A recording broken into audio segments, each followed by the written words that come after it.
Hi, and welcome to the McEnulty Method, where once again, financial expert Frank McEnulty is going to share his insights and knowledge with us to help us all get a little bit further down the road to financial independence. Frank, thanks for joining us again. Bill, thanks for being here to help out with us again this week. What do we have on the agenda? Well, in the last two videos, you were kind of responding to some requests that you give us a more step-by-step approach to financial planning. And in the last two videos, like I said, you've covered 3 or 4 steps. And today you had promised to share with us probably the most exciting step of all. But before we get to that, just in case our viewer hasn't seen the other 2 videos, let's do a quick recap of the first few steps. And the very initial thing you said you've got to do for financial planning is determine your current financial situation. Right. You've got to figure out how much money you've got coming in, how much money you're committed to going out every month, what assets you have, what debts you have, just an income statement, an easy income statement balance sheet. We're not asking you to become an accountant here. Just it's your money, add it up, see where it's going. All right. And then you said once you do that and you know where you stand, then it's time to develop your financial goals. Where I guess what they are, you identify what they are and why you have them and all of that. Can you speak to that? Sure, and those are different for everybody. Some people they've had a lousy car their whole life so far. They just want a nice car for a change. That's okay. But maybe a new Hyundai might make more sense for your long-term financial plans than a new BMW. It's just, you've got to think past not exactly what you can afford today, but how much is it going to cost you in the long run? And what you're really going to want to do with your money once you've got that new car and the new car wears off. Now what? Well, that was something you mentioned in that first video, was taking a look at why you have the goals you have. What does the new car mean to you? And I'll just bring it up because I thought it was a nice example. You said you really need a $700 car payment for a new Mercedes. And then you said, well, if you're selling real estate, that's upscale real estate, you got to take people around, it might make sense. So you said that I like the fact that, okay, some of these things that if you just want it to drive around and go, yay, maybe not such a good idea. But once you have the goals, you said what we need to do then is look at alternative ways to reach them. Can you speak to that? Sure. There's gives and takes with everything. Are you going to want to work 60, 70 hours a week to make more money to support your lifestyle? Or do you want your lifestyle to be more important than the money it takes to support it? It's because there is a give and take. There are jobs where they're not 40-hour-a-week jobs. A good example, since I'm in the finance world, is people that want to go to work on Wall Street. You go back to New York and you're fortunate enough, you're lucky enough to get one of those jobs. You're going to work 80, 90, 100 hours a week for the first 2 years because everybody wants those jobs. There's a big pile of gold at the end, but so they're going to get everything they can out of you to get you through. It's sort of like 2 years of basic training on Wall Street, and they make you earn it. Personally, I didn't like New York for a start to live there, and so I thought about it every now and then. Should I go to New York? I just don't like it there. I just don't want to live there. So to me, that was a trade-off that I didn't want to do. Yes, I could have made more money, but I didn't want the lifestyle. All right, there's certainly that. Now, personal kind of trade-offs or costs are one thing, but as you're looking at each alternative, You suggested that we look at all the risks. And you mentioned like income risk or inflation rate. Can you just speak to that a little bit about assessing the risk for different alternatives?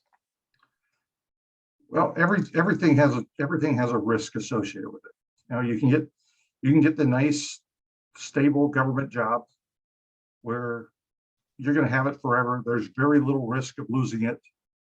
The income potential might not be that great in the long run. The growth in that job might not be that great in the long run. So that's a risk. You're giving up something else for the safety of that job.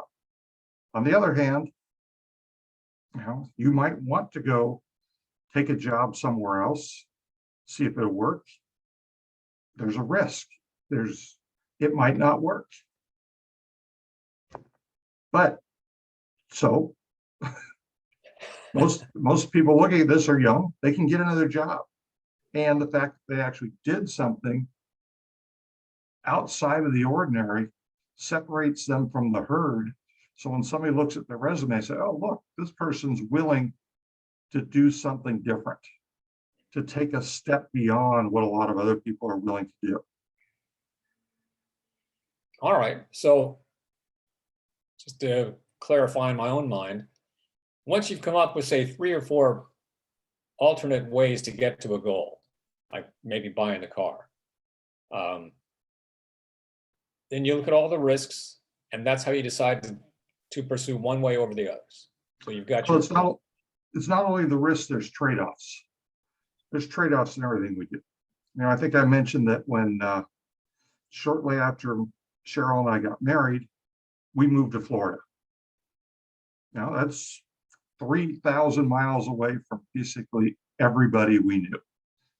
Cheryl's family was here, my family was here, all my brothers and sisters were here at the time. Well, most of them were still here at the time. And so that's a trade-off. Okay, we're moving across the country because we can afford a house. It was also a good job opportunity. But it's like financially, it was a better opportunity than staying here. But the trade-off was we were now 3,000 miles away from family. And, that might have been more of a deal back, when it was covered wagon time and it would have taken us 3 months to travel across the country. But really, when it comes down to it, the trade-off was, okay, we're going to have to fly back and forth to see one another. But there's still phones. I'm not sure the internet was here when we did that, but there were phones. And so that's a trade-off that you have to look at. It's not always about money. Sometimes it's just about what you really want out of life. For instance, I teach at Cal State Long Beach, and I really enjoy that job. And so to me, that job's worth more than just the money. And that's a trade-off. I could make more money doing something else. Very simple. It's a fact. But I'm enjoying doing this, so I'm willing to take that trade-off to get the enjoyment out of it. All right. So once you've evaluated all your different alternatives, then I guess if you've identified 4 or 5 goals or however many you've got, and identified alternatives for each one of them and chosen which one you're going to follow, I guess, is that it? You've got your plan? Well, it's not that simple. And plans do change over time because your goals will change, plans will change, your amount of income will change. I think the key is that with any of this stuff, nothing's a get-rich-quick scheme. The problem is we live in a world right now where all we hear about is, the Facebook millionaires. That's sort of dating me, but GameStop millionaires or whatever the hottest stock of the day is. But it's funny, if you actually look at the stock market returns over the last couple of years, if you take out the big movers, the Amazons, the Apples, and a couple other ones, stock market overall only went up 6, 7, 8%. Not bad, but it's not the 50, 60, 100%, 150, 200% that people always hear about. You always hear about the really good stuff. I'm like, yeah, sure, I bought this stock, and over the last 10 years, it's gone up 8% a year. Are you excited by that, Bill? No, you're not. It's not that, it's not a good story. It's like, okay, I put his money in this nice stock, it goes up every year. But that's what most of financial planning is about, is finding something nice, steady, and safe that will protect you in the long run. Sure, it's nice. You can't get up and try to hit a home run every time. You get up and try to hit singles, and every now and then you're going to hit a home run. All right. Slow but steady wins the race. That's what they say.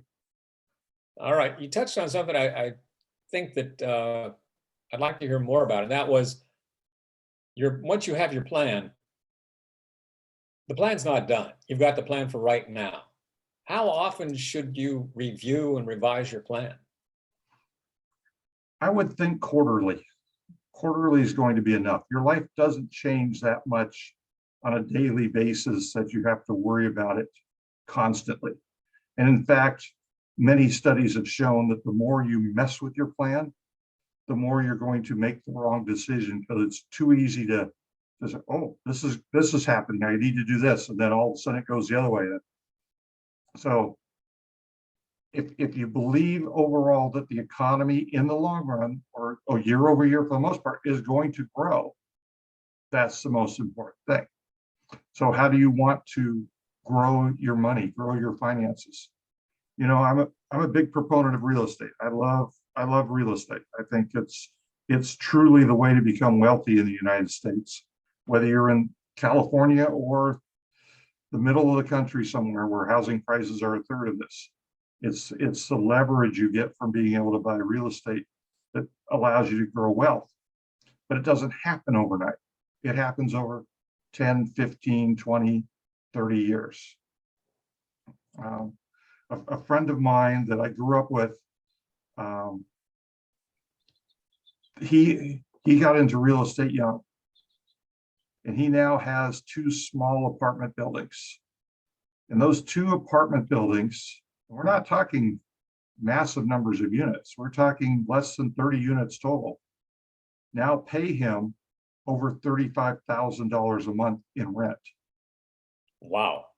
And these buildings are paid off because he's owned them for a long time. And yes, he never made a lot of money off them in the early years. In fact, sometimes he had to put money in to support them from his regular job. But now he's got 2 small apartment buildings that he's making $35,000 a month. So let's see, I think he's pretty set for retirement. Yeah, no, I think I could live on $35,000 a month. There you go. Well, but let's go back to how often you do your plan, because okay, yeah. I sort of veered. I have a tendency to, see a squirrel and start chasing it off into the woods. But so you change it once a quarter, or you look at it again when something, I don't know, drastic's the wrong word, but something big happens. You decide you're going to get married. You're all of a sudden find out you're going to start having children. You're asked to potentially move across country for your job, or somebody from across country offers you a job. All of these big changes all of a sudden dictate a change in how you look at your plan. No children your whole life? Well, that's one plan.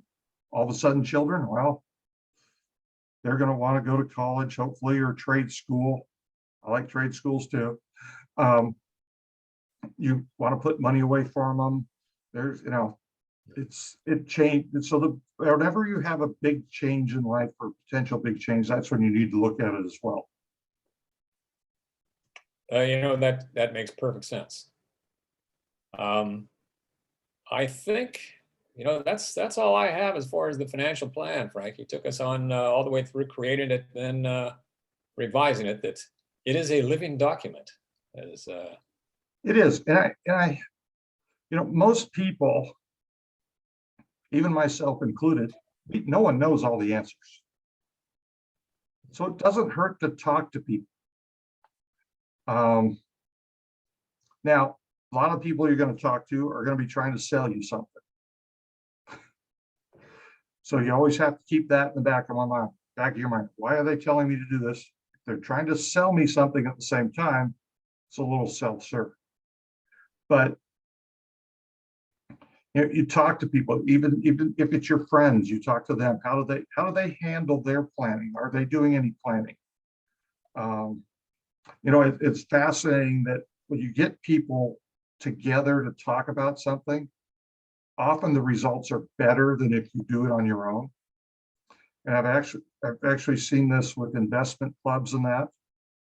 You get several people together and tell everybody, let's every month or every 2 months, everybody come up with investment ideas.